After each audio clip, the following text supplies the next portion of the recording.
నమస్తే బాబాయ్. నమస్తే ఏం చెప్పండి. పేరు నీ పేరు? బాబుని ఎక్కడి నుంచి వచ్చారు మీరు? గోరావండి. ఏ సమస్య మీద వచ్చారు మీరు? అదే మా భార్యది హ్యాండిక్యాప్ ఉంది, అది పెన్షన్ బంద్ అయిపోయినాయి, ఉమ్. అందుకు వచ్చింది. ఎన్ని డేస్ అయింది పింఛన్ బంద్ అయిపోయి? 3-4 నెల అయింది. 4 months అయిపోయింది. ఆడపోండి గ్రామ్ తిరుగుతూనే ఉన్నాం మేము. 4 months నుంచి మీరు ఎవరిని కలవలేదా? అదే అందరు కలిసిన అక్కడనే, అక్కడ పోయలేను నేను. కలెక్టర్ ఆఫీస్ పోయినా, ఉమ్.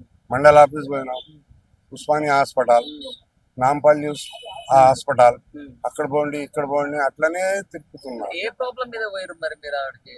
అదే పెన్షన్ వస్తలేదు, పింఛన్ కోసమే హాస్పిటల్ కి ఎందుకు వెళ్తారు?